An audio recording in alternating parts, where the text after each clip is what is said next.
Historically, the pantry began about 3 years ago. We currently rent space from the United Methodist Church here in what's called South Hadley Falls. In about 2010, there was a survey in the town, and it was determined that as many as 600 families were what we call food insecure, and that means they're not really sure where their next meal is coming from.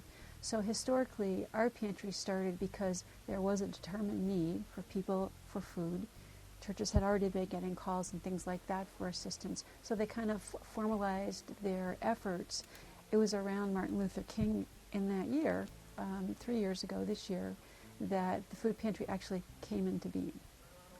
That issue came up because neighboring food pantries, Amherst, Northampton, were actually saddled with residents of South Hadley. South Hadley is often seen as an affluent community because of Mount Holyoke College and things like that, but in truth there are really about 5 different distinct regions, and our food pantry operates in one of the regions, which is a former manufacturing area called the Falls, by where the rivers come through, and they powered brick mills and things like that. Well, the manufacturing's gone out, but the people necessarily don't have the resources to move away. And also the rest of South Hadley, an exclusion of the college, was really rural. So it's not necessarily wealthy. It might have money and land, but not resources for the people to live with. So South Hadley, there's a bit of a disparity between what people think about it when it seems like it's affluent with the college and the nice houses in the area. But again, there was this really underlying need. We kind of started investigating how to make a food pantry, realized it was a very long-term process, and decided that we couldn't wait the normal years to get this up and running, but needed to address our community's needs immediately. Early in 2010, our food pantry opened miraculously in that we found space at the Methodist Church, the basement area. So we had the space, we had the staff, and we had no food. Sue and I planned to use the students as a way to generate interest and awareness in the community by having the townwide food drive on Martin Luther King Day weekend. With this need that was revealed by the town's census in terms of about 600 families needing food, the town of South Hadley wanted to more formalize what was happening to help people gain access to food. And so an event called Bag the Community was started by a woman whose name is Sue Brulette and a lot of volunteers in town.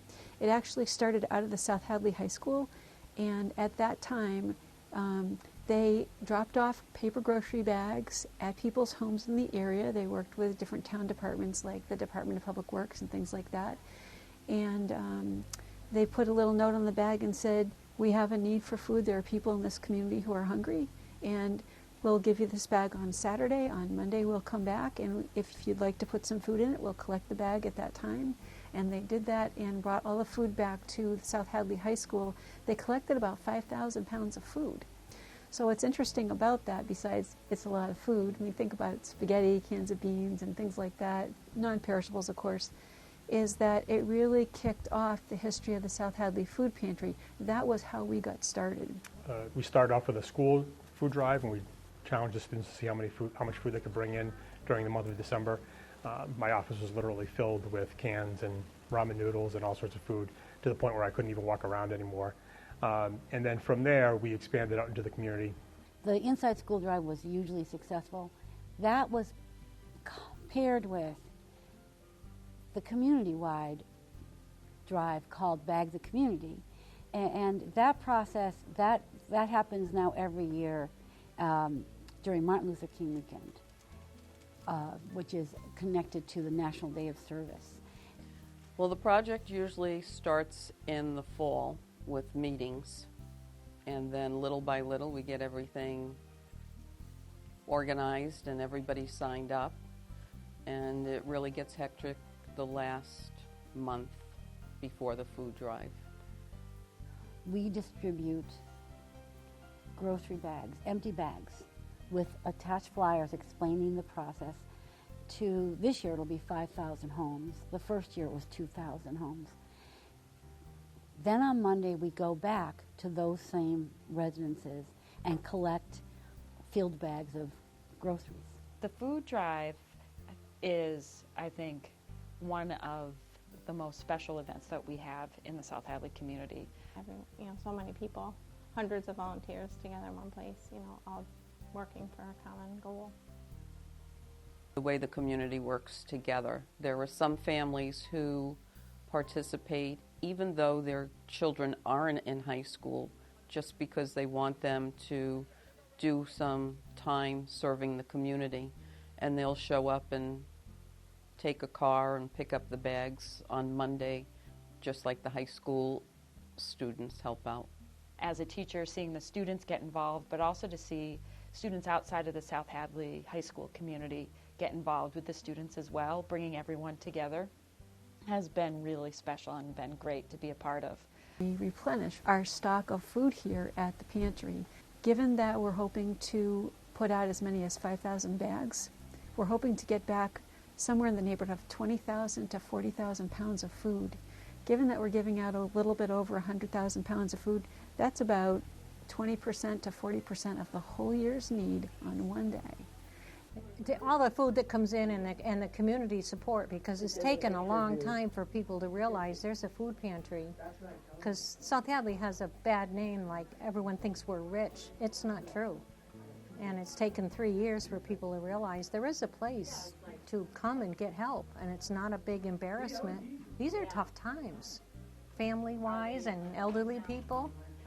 So we do our best to, like I say, love them up and make them feel welcome.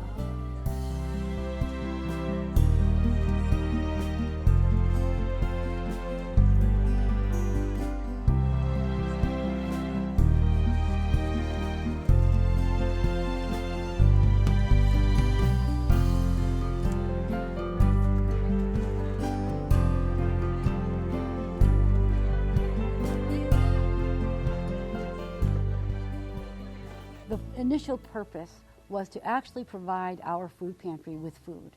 That was our immediate and very pressing need that first year. It did provide thousands and thousands of cans of food. The pantry was up and running 1 month after the food drive and has never slowed down. It's only grown since. Every year we have collected more than we have given out. Sometimes we'll go to someone's residence and there'll be 3 bags of groceries. The giving of the community is remarkable. It's just completely remarkable. And the thing is that it's an opportunity for everybody in the community to participate, to give something. And so that's kind of a good feeling. We go to them and they give. And so it's been a huge success. It involves hundreds of volunteers. Between Saturday and Monday, there probably a total of 300 volunteers will have made this happen, because it requires a lot of manpower. My favorite part is seeing the high school students show up on a Saturday morning at 8:30, 9 o'clock in the morning, ready to go and just happy to be there, and they look forward to. This sounds weird. They don't like seeing teachers as much maybe during the week, but they really look forward to seeing teachers outside of that normal school setting, and being able to ride in their cars or with other community members, with their friends, and to go out and drop off the bags. And then when picking the bags up, I think, is so rewarding. To see the amount of food come in that short period of time, I think, can be overwhelming, not only to myself, but to the students as well. Too often adults say the kids don't care about their community, or are self-involved and selfish, and certainly they can be. But I think events like this show that teenagers have a capacity for caring and for empathy that often goes beyond their years. It is just spectacular what we go through on that weekend. Every year it's such a pleasure, because it allows people of all age and all places in society to participate in one process. We have, the lasting image for me is all the people carrying these thousands of bags into the sorting room. And they're little kids, they're 5 years old and carrying bags, next to grandmas that are carrying bags, and grandpas that are driving routes, with high school kids. They've never met. It's just like this time of everyone comes together, jumps in cars, and goes and takes care of the job. And so there's always this really interesting mix of old people, young people, high schoolers. They're just from every walk of life. As an adult and as an educator, it's our responsibility to give kids these opportunities. We can't expect them to be empathetic, compassionate, caring adults if we don't give them opportunities when they're younger to learn those skills and learn how to make those connections. It's a really big collaboration between the townspeople who like to volunteer and the South Hadley students, high school, as well as Mount Holyoke College has gotten on board. Mount Holyoke College requires everyone who's a spring admittance student to participate in our Bag of the Community food drive as part of their orientation. So it's nice, it gives us a nice cadre of volunteers. The feeling of community that weekend is just absolutely tremendous. And I think that other people have felt that likewise. They've just said it's just been a really wonderful experience. It's a lot of hard work, but it's pretty special. You have a lot of people from all different parts of the town working together to help people that they will probably never meet or see or know.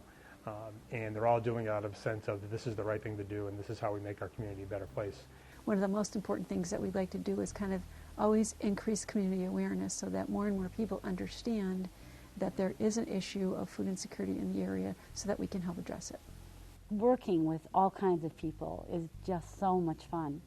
It's chaotic, and I happen to like chaos, so it pleases me very much when there's just food and people coming and going and just lots of space to laugh and fool around. There's room for everybody of all ages and all abilities because it's all about where you live and things like that.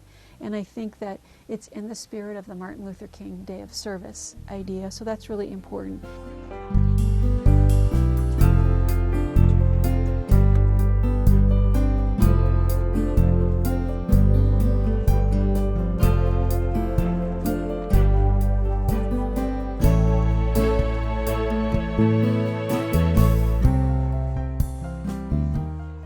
I think it's very important that people know that the people in South Hadley do need help and that we need the food in here to help out the people in the city or town.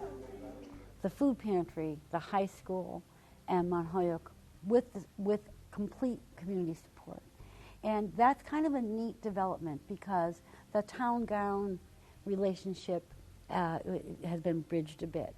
Mount Holyoke is in South Hadley, but not necessarily of South Hadley. And so it gave the students and the college and everyone in South Hadley, government and the rest of us, a chance to kind of mix together. And that's been a wonderful development. It's been great. We're very grateful in this area that people understand that people need food, but there's just an increasing need. At this time in the economy, there's really a lot of people that are very dependent on things like this. It's not going to go away anytime soon. It's really important, and it needs attention.